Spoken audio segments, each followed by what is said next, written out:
In a large, bare, stone-floored room, I asked the father to provide some historical background. Think about the story of St. Columba and the water horse. Certainly, that was the earliest description we have of it. That came in a life, if I'm mistaken, not written by St. Adamnan, when he wrote the life of St. Columba. How St. Columba, as you know, came from Iona up this way with some monks to convert the king of the Picts, which he, according to St. Adamnan, he did. And as they were crossing the river Ness, he has this story of a great serpent affair coming for a man who was swimming across the loch, and St. Columba making the sign of the cross and driving it off. You know, one hasn't got to accept this as gospel because it's written by a saint. It's interesting, but it seems to throw some early light on Nessie. But it also been bitten to death by it. Well, this certainly doesn't seem in line with the creature that we're talking about, because it's very shy. That's why I rather tend to treat it as a legend, rather. But there we are. But what is interesting is that that is the first kind of news of anything strange in the loch. But there's always been a tradition among the natives here. One of the old monks who died about 92, I asked him,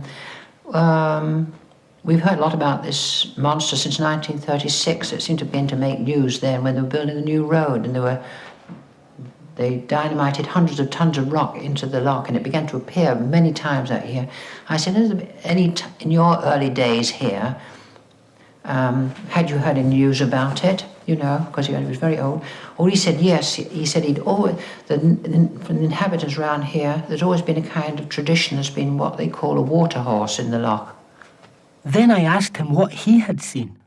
Sighting of some of the others, but it's quite clear. And I was with an organist from London, a well-known organist who plays Westminster Cathedral sometimes. And it was a beautiful October morning, and we were staying here. And I said to him, let's go down and have a look at the loch.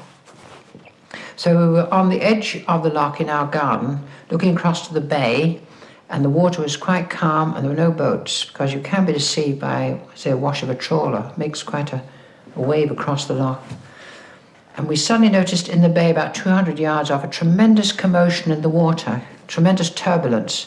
And we could tell from the extent of it, it was some big body that was causing this. And then we were fairly staggered to see a black neck. I don't know how it was, about half a foot across, perhaps, in the distance.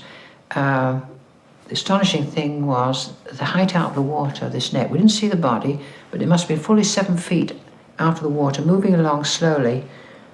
For about 17 seconds we saw it, and then it went down, a kind of sideways motion, disappeared. But this fellow with me was absolutely staggered. Well, I was myself, but he said if I hadn't been with him, he'd have ran. That was his feeling.